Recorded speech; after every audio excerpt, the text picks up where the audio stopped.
te desculpar. No aperto de suas mãos eu sinto a comunhão, fruto de uma tão antiga e doce relação. No aperto de suas mãos eu sinto paz e proteção, as mãos de Deus por sobre suas mãos.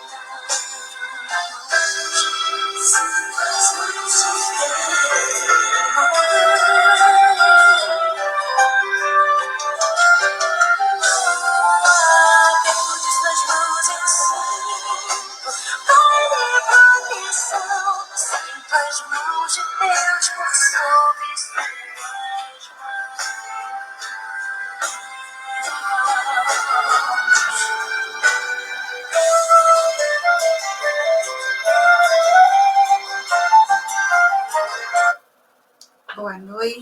Boa noite a todos.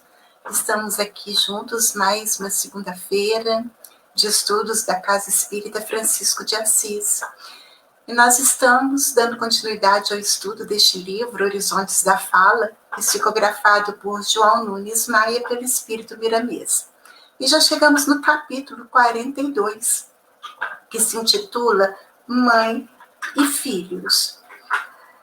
Miramês inicia se dirigindo às mães, dizendo: se a mãe soubesse a força de que ela dispõe pela palavra diante dos seus filhos, procuraria falar com mais cuidado. A tua conversa, mãe, é tinta divina, e tua mente educada, a caneta, pela qual podes escrever no destino do teu filho. A criança é como uma folha de papel em branco na existência que começa a se expressar. E foi dada aos pais as primeiras letras da educação para escreverem nessa folha. Essa comparação de criança à folha de papel em branco é muito antiga. Eu lembro disso há muito tempo, né? A gente vai estar escrevendo nessa folhinha em branca. A gente diz também, né, que a nossa vida é como se fossem páginas em branco e nós, pelas nossas escolhas, a gente vai escrevendo a nossa própria vida. Mas para poder a gente assim compreender um pouco melhor o que seria esta folha em branco, para quem se interessar por esse tema, deve buscar no Livro dos Espíritos, no capítulo 7, que se intitula Da Volta do Espírito à Vida Corporal. Por favor, deem uma olhadinha, porque eu peguei assim alguns trechinhos só para a gente compreender o que o Miramês quis nos dizer aqui, quando ele fala que a criança seria uma folha de papel em branco e que a mãe, através da conversa dela, que é a tinta, vai estar escrevendo nessa folha. Lá no Livro dos Espíritos, eles dizem que a gente sabe que no momento de encarnar, a perturbação que vai acometendo o espírito, gente, ela é muito maior do que aquela perturbação que a gente sabe que ocorre no momento do desencarne. Dizem que é muito mais difícil nascer do que desencarnar, não é mesmo?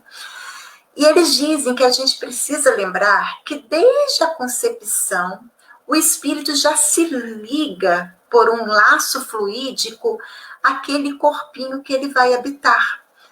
Mas essa união do espírito a esse corpo que vai estar se formando durante a gestação, ele só vai se completar no momento do nascimento.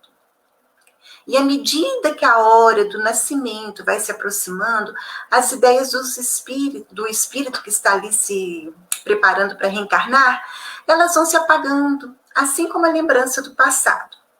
Está isto lá no Livro dos Espíritos. Só que eu gosto muito do estudo do Livro dos Espíritos feito pela Cris, que ela coloca que ali é tudo de uma forma genérica. A gente não pode considerar de uma forma literal. Por quê? Nós sabemos que existem casos e mais casos já comprovados cientificamente de crianças que se recordam de sua existência anterior. Cientistas, médicos, psicólogos já pesquisaram, já comprovaram, pegavam as narrativas dessas crianças e iam até o local, comprovavam realmente aquilo que ela dizia.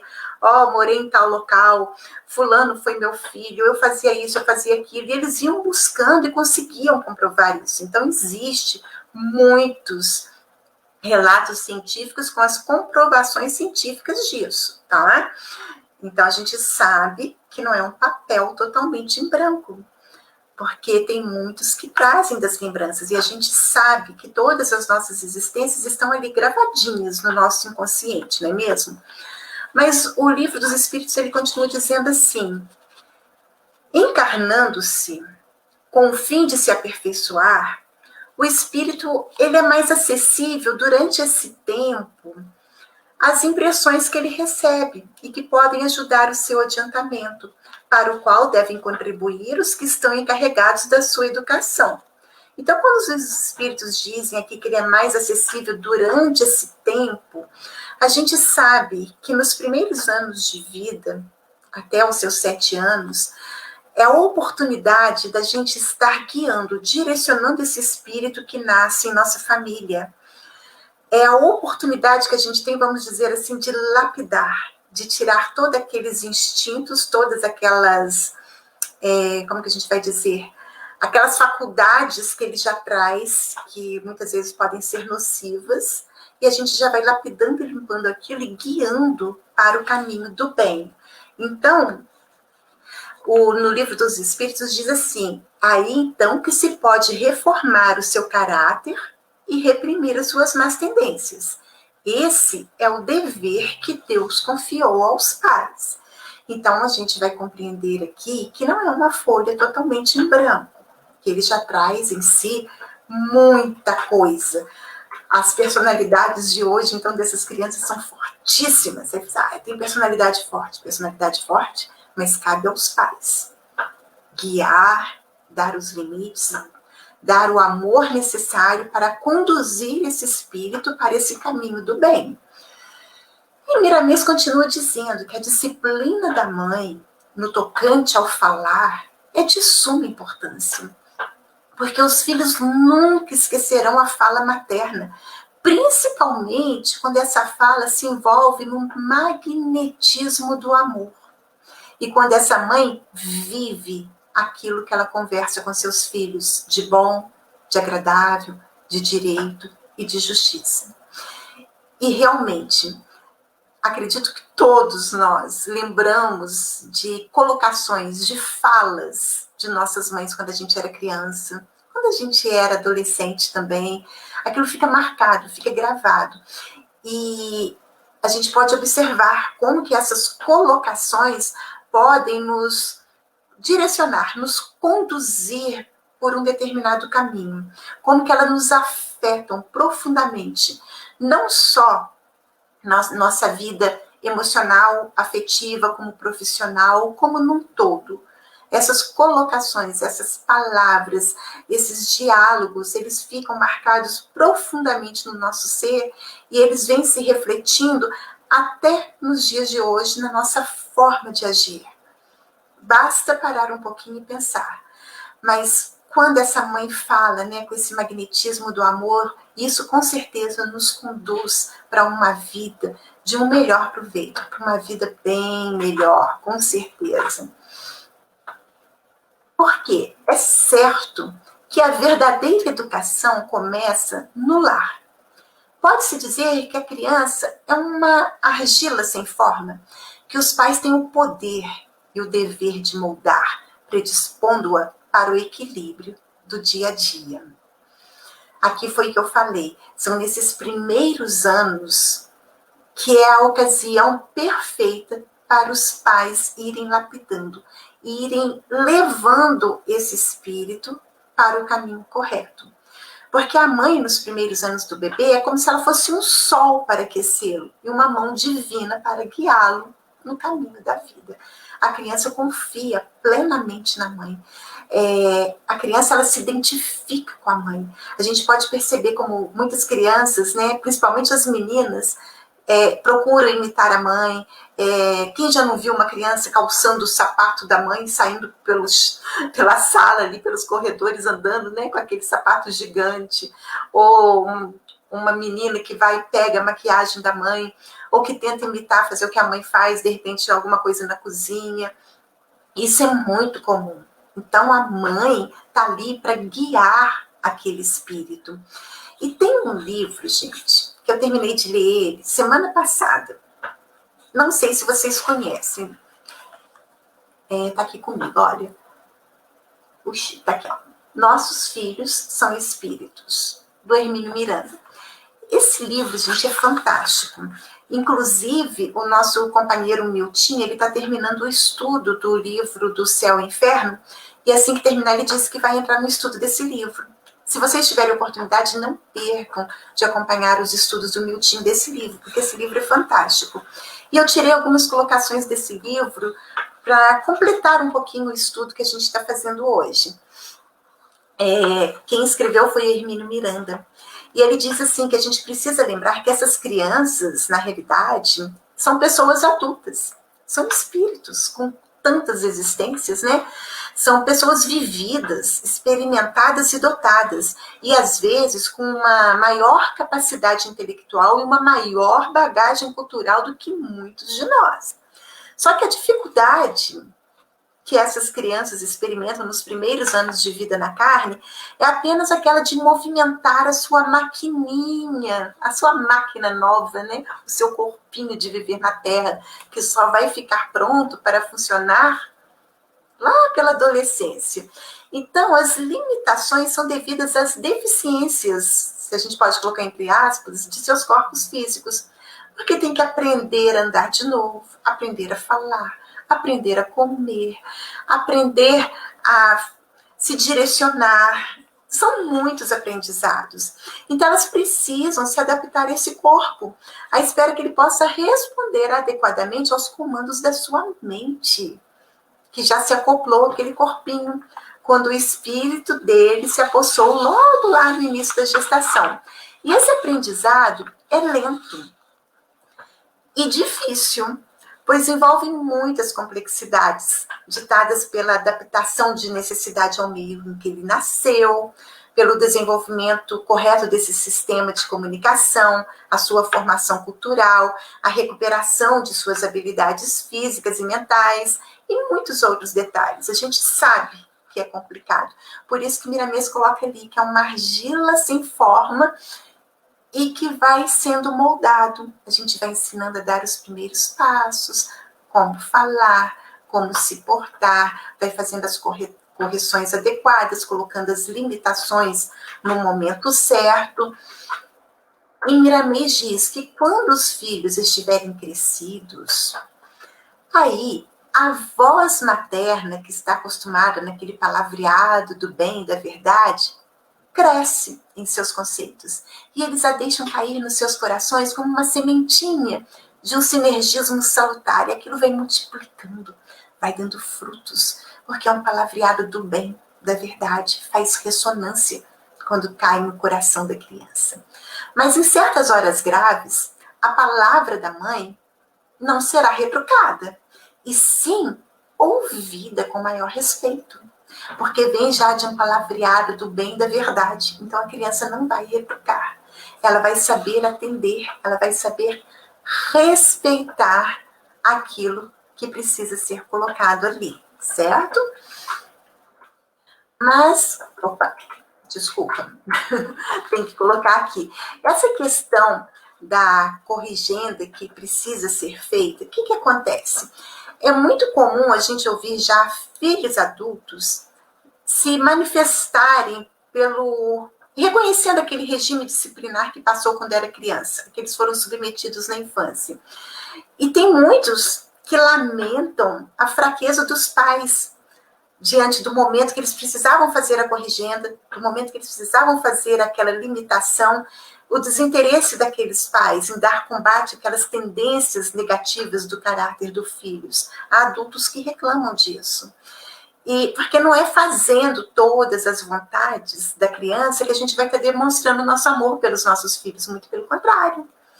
pode haver um perfeito equilíbrio entre o respeito e a descontração, entre a liberdade e a disciplina, entre amor e autoridade. Isso é muito necessário na condução desses espíritos, porque a voz materna, ela pode ganhar ou perder a autoridade moral diante dos filhos, dependendo do modo de vida que ela escolhe.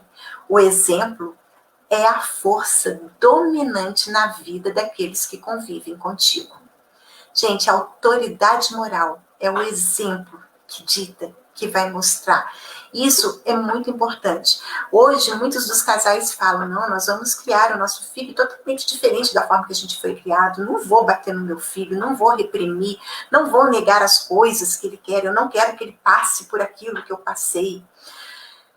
A gente tem que ter muito cuidado com isso, porque a corrigenda, ela é necessária no momento correto, desde que ela é feita com amorosidade. Precisa ter essa autoridade moral para fazer. Porque do que adianta eu falar, não, eu não vou bater no meu filho. Aí o seu filho começa a fazer aquele monte de arte, aquele monte de atitudes que não condizem, que precisariam de uma retificação, e não vou bater, não vou bater, não vou bater. Aí, de repente, é tanta, como se diz, é tanta arte uma atrás da outra, que chega no momento que os pais enlouquecem. É como se fosse assim, uma explosão, porque vai acumulando, acumulando, em vez de ir corrigindo no momento adequado, na hora certa, vai acumulando, acumulando. Aí, de repente, uma coisinha de nada, ploft, explode. É uma explosão. Aí vai e grita com a criança.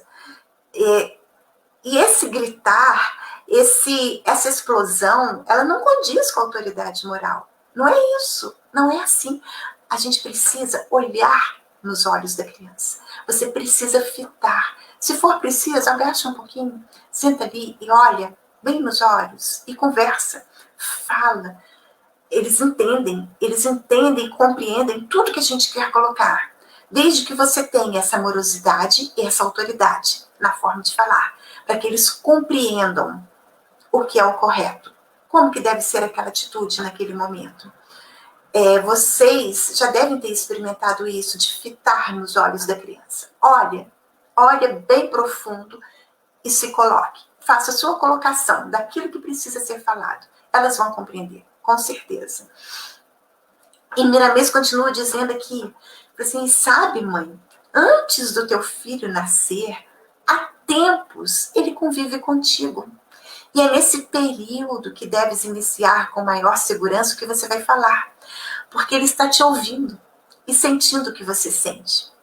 Tu e ele, pode-se dizer, compõem um só. E a gente sabe disso. Nós que estamos na doutrina, são muitos os livros espíritas que falam desta comunhão da mãe com o espírito que está sendo ali gerado. É uma comunhão de pensamentos, é um influenciando o outro. Os pensamentos daquele espírito influenciam na mãe, os sentimentos daquele espírito influenciam a mãe. Da mesma forma que os pensamentos e os sentimentos da mãe também influenciam aquela criança. E ele consegue sentir, ouvir tudo que ocorre ao redor dele, tudo que está sendo falado. Por isso que é essa importância da gente colocar, desde que a criança começa a ser gerada, falar como que ela está sendo desejada, como que ela foi desejada, como que ela está sendo ansiosamente aguardada, como que ela vai ser amada, como que ela vai ser bem-vinda no lar, que toda a família já está se preparando para recebê-la, que ela é muito bem-vinda, que ela vai estar protegida, amparada. Tudo isso faz uma grande diferença. Porque, gente, é muito difícil esse processo de reencarnação. Aquela perturbação que envolve o espírito, ela é muito grande. E a gente que conhece a doutrina, a gente sabe das histórias, né, de como que assim, espíritos que precisam reencarnar ali, de repente são devedores. É muito delicada essa situação, então a gente precisa colocar toda essa amorosidade. E não só no momento de gestação, nesses 9 meses, você conversar com o filho. Depois que ele nascer, a gente precisa continuar com esse diálogo, principalmente na hora do sono. Porque na hora do sono, que o espírito se liberta, é a oportunidade propícia para você estar fazendo as colocações que você precisa para aquele espírito, tá? Neste livro que eu falei para vocês, do Hermínio Miranda, tem vários relatos, tá? Tem vários casos aqui de crianças, tem casos de crianças que lembram, né, de suas vidas anteriores, tem casos de crianças que passam por dificuldades nos seus primeiros anos de vida e como que eles vão trabalhando com essa criança. Tem um caso de um menininho de 7 anos que ele precisava, né, começar a frequentar as aulas e que ele tinha muito medo de ir à escola. Ele chorava, ele ficava em pânico. Ele só ia à escola se a irmãzinha dele fosse junto com ele, dando as mãos para ele. E esses pais procuraram um atendimento espiritual e foi esclarecido a eles que aquela criança tinha muito medo, porque numa existência anterior, naquela mesma idade, ele havia morrido numa escola que havia pegado fogo e que o teto desabara e todas as crianças ali morreram e aquela criança junto. Então eles orientaram os pais para irem conversando com aquele filho enquanto ele dormia, para ele não ter medo, que agora era uma outra existência, que ele estava amparado, que ele era muito amado, que ele estava protegido, que aquela escola era segura, e eles foram fazendo isso. E essa criança foi melhorando a sua atitude. Eu tinha um outro caso aqui para contar, mas eu acho que eu não vou colocar, não, porque senão pode demorar muito aqui, o tempo já está passando, o tempo urge, né? Então não dá para colocar, vamos dar uma continuidade aqui. Miramês diz assim para essas mães, né, que estão gerando um filho, que elas são como se fosse um só, ela e o espírito. Então ele fala para elas: esquece seus aborrecimentos, dispersa essa melancolia e faz de conta que você desconhece o ódio. Começa a se transformar num mundo de alegria, de esperança, que você vai estar cooperando para a paz daquele que se aproxima do teu lar e que vai ser teu filho do coração. Porque já que essa criança comunga dos seus sentimentos, vamos procurar trazer um mundo de alegria, de esperança, para que ele se sinta fortalecido para nascer neste lar que vai ser seu. A mulher, ela tem uma grande missão junto à família, na arte de falar a ela. Compete a cada uma dessas mulheres uma reverência especial na educação. E é fazendo isso, através desse diálogo carinhoso, que ela vai conseguir ir moldando esses espíritos. Mas, onde ficamos à vontade, esquecemos a corrigenda e deixamos para depois a disciplina. Ah, mãe, falando no teu lar, estás preparando outras mães e pais para outros lares que sucessivamente herdam aquilo que falas. Eu já não comentei aqui que muitos pais dizem: não quero educar meu filho assim, eu não quero que ele passe por isso, não quero. Então, se você faz a educação correta, com certeza você vai querer dar uma continuidade ao que você aprendeu com a sua mãe quando você também for mãe, né? Aí o Miramês pergunta: o que você diz disso, mãe? Qual o caminho que você vai escolher ouvindo esta verdade? Porque você está preparando essa criança, esse espírito para o amanhã, para o futuro. Você está guiando ele neste caminho do bem. Nós estamos todos falando no mundo de regeneração? Pois é. Vamos trabalhar para um futuro de paz, senão um ambiente de luz. Mas o teu início da renovação dessa humanidade não está longe de ti. Ela começa em teu ser, com raízes no teu lar, e propaga-se em ondas poderosas no estalar da tua língua. É naquilo que você fala para essa criança que você está criando. Neste momento, você está preparando ela para essa renovação da humanidade. Então, mãe, cuide daquilo que você fala com seu filho. Use de toda essa autoridade moral, mas principalmente de muito amor para com seu filho. E é isso que a gente tinha hoje para falar do livro do Miramês sobre mãe e filhos. Que todos possamos ter uma boa semana, iluminada, cheia de bênçãos. E se Deus permitir, estaremos aqui novamente na próxima segunda para dar continuidade a esse estudo. Uma boa noite a todos.